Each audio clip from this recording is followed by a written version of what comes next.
My name is Anna Red. I turned 34 this past winter, and if you ask anyone in my family to describe me, I imagine they had pause, tilt their heads, and say something like, "Oh, Anna, she's steady. Not brilliant, not dramatic, just steady."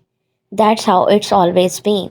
My brother Matthew is 3 years older than me, and from the moment he arrived, he lit up the room. At least that's how mom always told it. His first steps were captured on tape.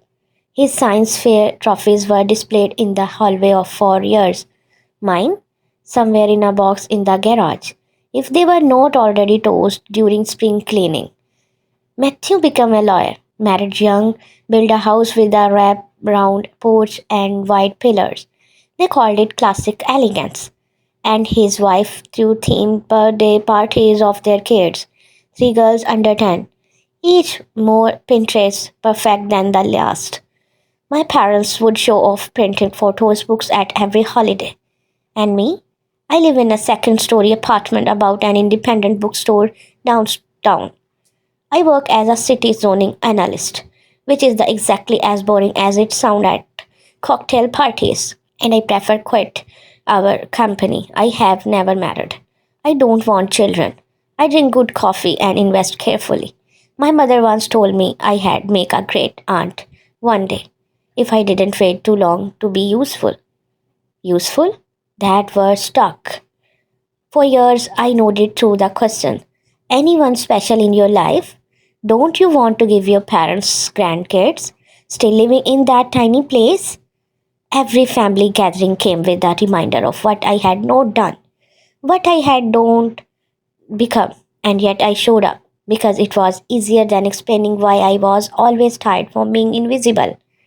Then things began to unravel. Not for me, but for Matthew. His wife left him. She moved out while he was on a work trip, left a note on the kitchen table, and took the girls with her. No explanation, just quiet fury in the form of absence. We all found out the same day during a rushed Sunday dinner when Matthew arrived alone and pale, with no appetite and nothing to say. My parents were devastated, not for him, not really, for the story they had lost, the picture they had built around him, and without thinking, they clung tighter to what was left. Over the next few weeks, I helped where I could. I picked the girls up from school when needed, brought groceries when Matthew's fridge was empty, babysat while he figured out custody papers and stared blankly at attorney bills. It was not about earning points. I just wanted to help. But when the dust settled, I noticed something strange. My parents had stopped asking me how I was. Every conversation was about Matthew, what he needed, how tired he looked, what I could do next. My own life slipped out of focus, like a page someone forgot to print. Still, I let it slide, because that's what do you do, right? You show up, you fill the cracks. Until one day, I got a call from my mother. Anna, she said her voice oddly bright.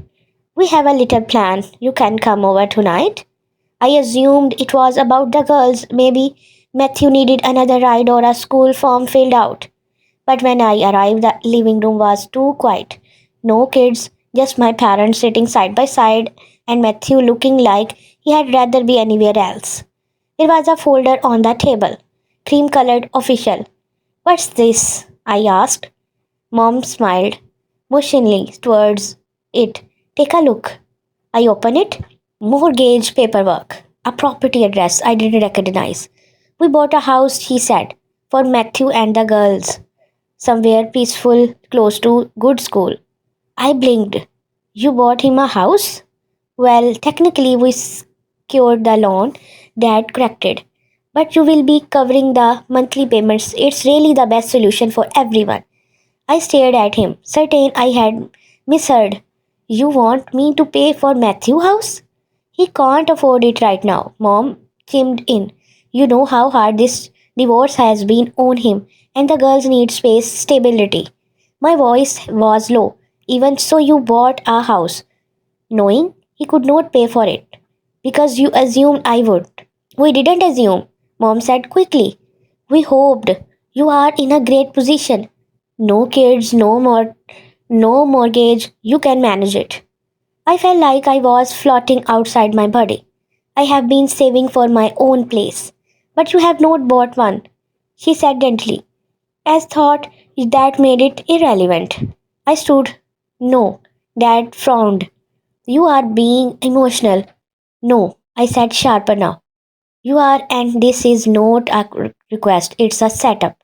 I left the folder on the table and walked out. That night I thought the shock would wear off. I figured given time they would come to their senses, but I underestimated just how deep their sense of entitlement ran.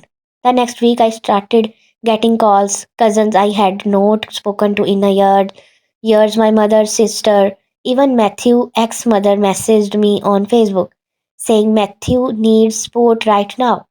Don't turn your back on him. It was surreal, like I had stepped into a courtroom without being told I was on trial. They called me selfish, cold, said I had no understanding of family because I had not started one myself. I would never know what it meant to sacrifice. The irony burned, then came the letter, typed formal signed by a lawyer. My parents had filed a civil claim against me, not just for a few thousand or the mortgage payment. They had hoped I would agree to. No, they were demanding $350,000. They called it a restitution of parental investment. The claim including an itemized breakdown. Food, clothing, school expenses, piano lesson I barely remember, emotional guidance, and sportive supervision. It even included the cost of a family vacation I didn't want to go on, all retroactively billed to me. At the bottom, a footnote: funds are to be redirected to secure housing for Matthew Reed and his dependent children. I laughed, then I cried, then I called lawyer. Her name was Eveline. She wore navy suits and asked precise questions. When I finished explaining, she said calmly, "This would not hold up. It's an intimidation. Legally, parents are responsible for raising their children. You don't owe them a cent." But why go this far? I asked. Why not just be honest about what they want? She didn't answer that.